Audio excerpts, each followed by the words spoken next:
बोलिए सरस्वती मैया की।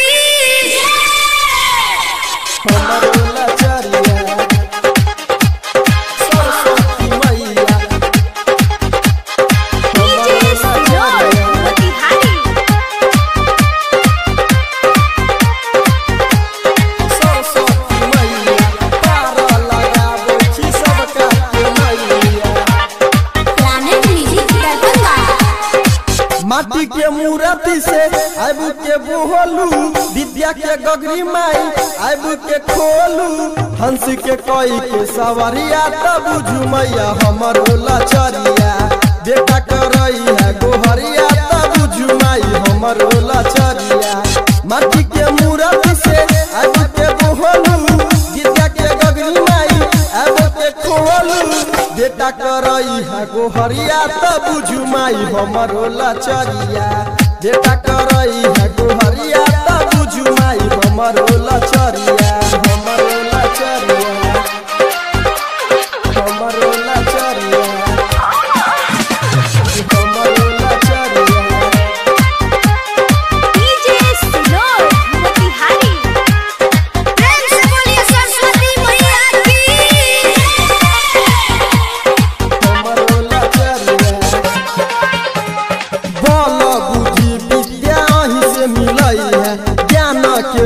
मैया सगरो जलई है, ज्ञान के दीप मैया सगरो जलई है, बोल बुद्धि मैया ही से मिलई है, ज्ञान के दीप मैया सगरो जलई है।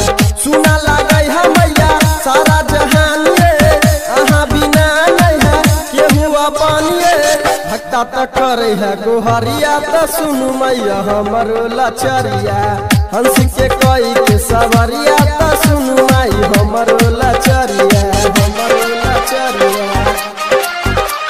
हमर लाचरिया, हमर लाचरिया।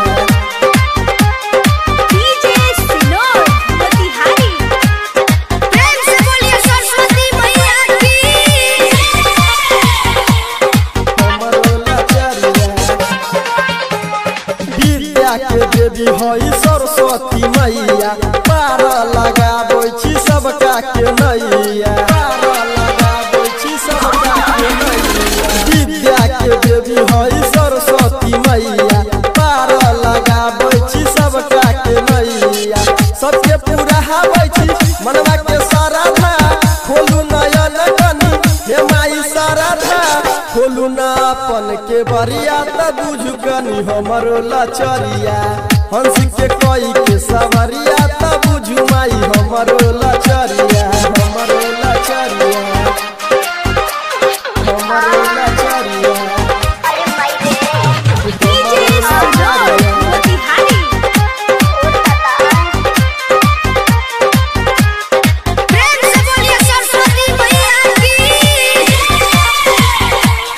हमर लाचरिया। धूप दीप से सजल है थारी, लागे छी मैया अहाँ दुलारी, लागे छी मैया अहाँ दुलारी। धूप दीप से सजल है थारी, लागे छी मैया अहाँ दुलारी। किशन राज मैया करे गुनगानिए, राइटर रंजित करे बखानिए, चंदू अइले तोहर दुआरिया त सुनु माई हमर लाचरिया, हंस के कोई के सवरिया त सुनु मैया हमर लाचरिया। माटी के मूर्ति में अब के बोलू, विद्या के गगरी माई अब के खोलू, बेटा करई है गोहरिया त सुनु माई हमर लाचरिया, बेटा करई है गोहरिया त सुनु माई हमर लाचरिया। माटी के मूर्ति में अब के बोलू, विद्या के गगरी माई अब के खोलू, हंस के कई के सवरिया त बुझ माई हमर लाचरिया, बेटा करई है गोहरिया त बुझ माई हमर